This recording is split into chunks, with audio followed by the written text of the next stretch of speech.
Sai um trailer de um novo filme de ficção científica sobre um livro, baseado num livro que você não conhece. Você vai, assiste ao filme, acha incrível, fantástico, sensacional, mas não sabe quando vai ter a continuação, ou a continuação vai demorar muito tempo para sair. Então você vai e descobre que as obras tem tipo, não é só um livro que deu origem ao filme, mas tem vários outros livros em sequência. Você simplesmente decide experimentar, vai, pega o primeiro livro, lê, se apaixona pela saga, pela fantasia inteira, pela subcriação toda, e lê a continuação, vai ler no segundo, o terceiro, vai até o sexto livro, e descobre que a partir do sétimo, tem o penúltimo livro, eles não têm mais traduzidos para o português.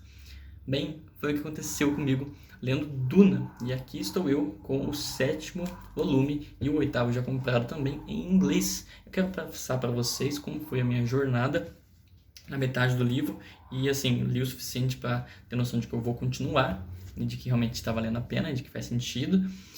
E quero passar para vocês algumas dicas de como realizar essa leitura em uma outra língua, né? Vou falar um pouco mais do inglês, mas de modo geral em uma outra língua, né? Apresentar duas técnicas de leitura em outra língua e apresentar algumas conceituações sobre as dificuldades de se ler em outra língua, em especial de ler ficções. Tá bom?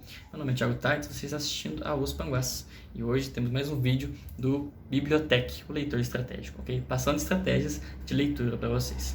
Então, vamos do começo. Primeiro de tudo, essa noção de ficção, tá bem? Se você for lembrar dos últimos vídeos que eu trouxe aqui sobre dicas de leitura, eu falei muito sobre gêneros literários. E o que acontece é que cada gênero ele tem uma forma de apresentação que vai variar no jeito que você vai lê-lo, tá bem? E isso interfere muito no tipo de vocabulário. Então, se você vai ler em outra língua, vai ter muita diferença na dificuldade que você vai ter. Porque uma coisa é ser fluente em uma língua, outra coisa é conhecer vocabulário, outra coisa é vocabulário tão específico. Por exemplo, o próprio livro Duna, de palavras em inglês, algumas descrições de cenário, de roupas, alguns adjetivos geralmente não. Mas muitas descrições que eram muito difíceis de eu entender no próprio português, imagina ainda no inglês. Então essa eu acho que é uma das principais barreiras. Então quando eu estou falando aqui de ler um livro em inglês, eu não estou falando de qualquer tipo de livro, estou falando de ficção, tá bem? Se você for pegar algum texto acadêmico de uma área que você já conhece, por exemplo, falar de psicologia, se eu vou pegar um livro sobre algum autor americano, e assim, a linguajar técnico vai ter um vocabulário diferente, com certeza, mas vai ser de um assunto que provavelmente eu vou dominar mais, e não vai ter muitas descrições arcaicas e super específicas de aparência, de semelhança, coisas que tem muito nas ficções, na literatura, que você vê aquelas descrições, tipo, em vez de falar que o sol está nascendo, tem aquela descrição super complexa das cores do sol, o sentimento. Então, gira muito em torno de adjetivos e substantivos muito específicos, ok? Então, essa é a primeira diferença que vocês têm que ter noção, tá? Um livro de ficção, eles têm um nível alto de dificuldade quando você passa de uma língua para outra, principalmente se for uma ficção bem desenvolvida, com muitos detalhes. É só você pensar um gringo tentando ler Guimarães Rosa. Se eu, que sou brasileiro, já não consigo, então tem parágrafos inteiros que eu não entendo nada. Quem dirá um gringo que realmente... eu falo português, eu vou lá. Aí tá assim, Sá senhora. Sabe, esses memes de... eu entendo a língua, vou lá falar de boa. Mas aí você pega uma expressão super específica. Então, o que eu tô querendo dizer? Ficções vão ser mais difíceis, tá bem?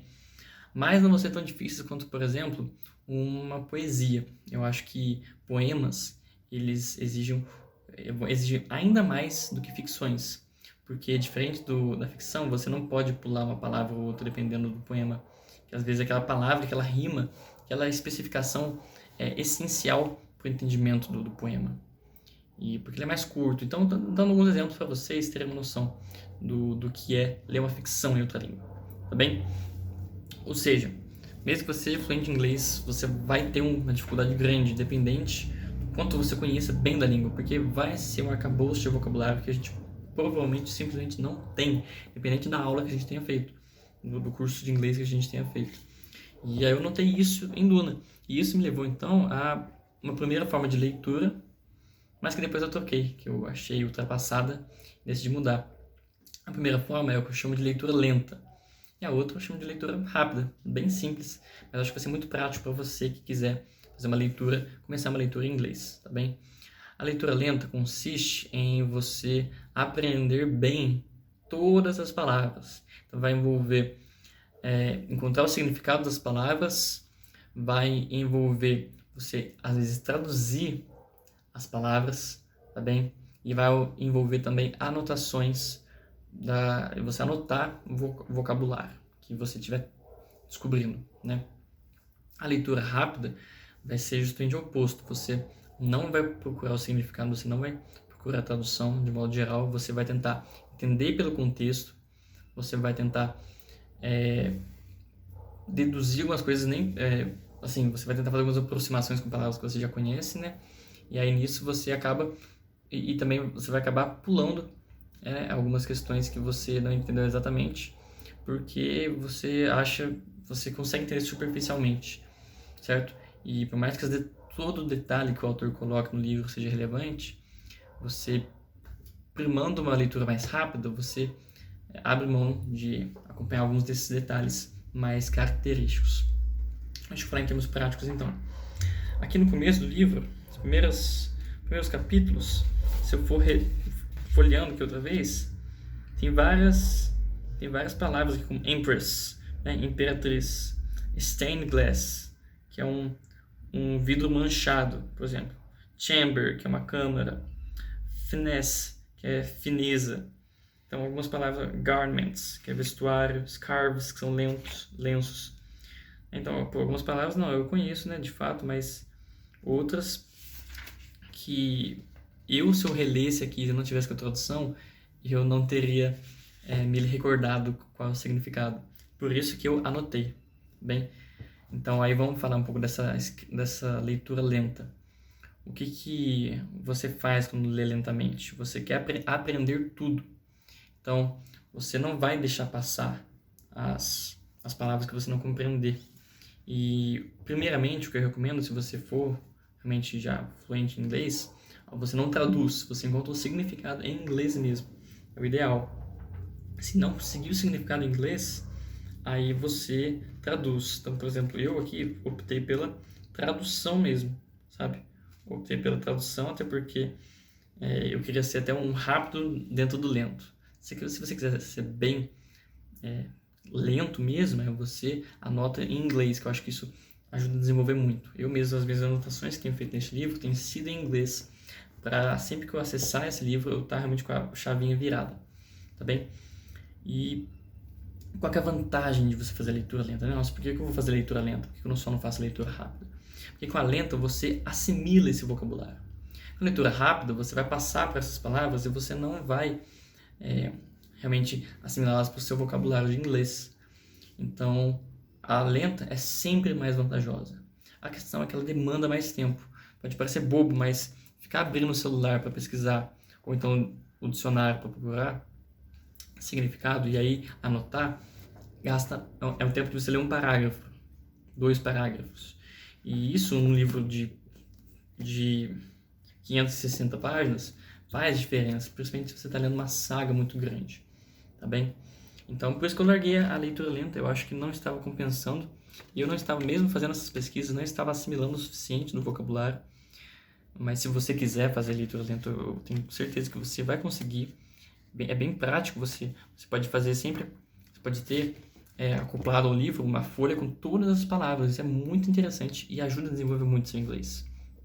Mas se você quiser ser mais prático, tiver bem de inglês e conhecer bastante o livro, a obra, o universo, você consegue fazer a leitura rápida. Então você vai passar por cima, você lê uma frase, você não entende cada detalhe, mas você sabe o que está acontecendo, você não visualiza exatamente como é a roupa, como é o vestimento, como é o cenário, mas você está captando o mais essencial. Então você progride mais rápido na leitura. Principalmente eu que estava, por exemplo, o caso de Duna, o 7º livro já não é escrito pelo autor original, mas pelo filho, porque o autor morreu. Então eu já sei que a continuação não é tão bem quista quanto as 2 trilogias originais. Então eu sei que não é um livro que eu quero me debruçar tanto quanto os primeiros. Então eu não tive problema de optar aí por uma leitura um pouco mais rápida. E, bem, eu vou falar para vocês, estou aqui na metade do livro e tenho achado assim, uma experiência desafiante, desafiadora, no sentido de que é uma ficção, então, como eu disse já, né, a ficção tem muitas palavras diferentes, tem muitos detalhes, e isso aí dificulta bastante na hora de compreender exatamente o que está acontecendo. Mas tem sido muito interessante e eu tenho conseguido ler. E eu recomendo, e assim, tem sido uma forma de eu desenvolver bastante meu inglês. Eu gosto de não ler em voz alta, mas ir pronunciando também as palavras. Eu acho que dá muito mais vida e ajuda você realmente a mudar de língua na hora de ler, né? Tem gente que gosta de ler também e vai traduzindo conforme lê na cabeça, mas eu não, eu prefiro realmente ir como se estivesse lendo inglês e compreendendo inglês. Então, primeiro, recomendo que façam leituras em inglês. Segundo, pensem como vocês vão fazer essa leitura antes, é importante. Eu acho que depende do tipo de leitura. Se for uma ficção, eu recomendo que, se você estiver no Kindle, por exemplo, a ferramenta de tradução é muito rápida, então vale a pena. Mas se você tiver um livro de papel, e aí talvez a leitura rápida valha mais a pena do que a leitura lenta. Porque, como eu disse, é muito vocabulário, às vezes é vocabulário tão específico que você não vai usar, então não compensa você aprender. Diferente se for um artigo acadêmico, se for um ensaio, se for um livro, uma obra diferente. Diferente se for uma poesia, diferente se for uma biografia. Sabe? Algumas palavras talvez façam mais sentido você traduzir e assumir no seu vocabulário, tá bem? Bem, esse foi o vídeo de hoje. Eu divaguei aqui um pouco sobre ler em inglês, né? Mas em qualquer outra língua vai ser, eu acho que é relevante esse entendimento de assimilar vocabulário e ter noção, né? Pegar aquelas dicas que eu falei sobre tipos de livros interfere também na diferença linguística, né? A barreira linguística ela é mais dura, sólida e alta, dependendo do tipo, do gênero de livro que você estiver lendo. Ok? Mas recomendo lerem ficções em outras línguas. Por exemplo, grandiosíssimos autores como Tolkien, o George R. R. Martin, o próprio Duna. Eu não tenho um volume da primeira trilogia em inglês. Duna não tem sido tão fácil de achar os livros em inglês. Não é muito traduzido aqui no Brasil. Mas até então tenho gostado muito da continuação, tá? Tenho viajado bastante, não sei se você que está me ouvindo já leu até o 6º livro de Duna.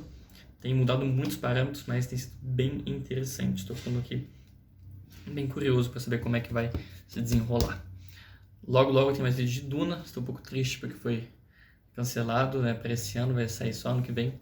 Mas trago bastante vídeo de Duna. Posso trazer mais vídeos falando sobre leituras em outras línguas, mais dicas de leitura, tudo o mais. Independente, já tem bastante conteúdo sobre como ler livros. Recomendo que vocês passem e assistam aí no canal. Meu nome é Thiago Taitz, este foi mais um vídeo do Bibliotécnico Leitor Estratégico e eu vou ficando por aqui. Deixa o like, deixa o comentário, se inscreve, compartilha o vídeo também. Meu nome é Thiago Taitz, já falei e fico por aqui.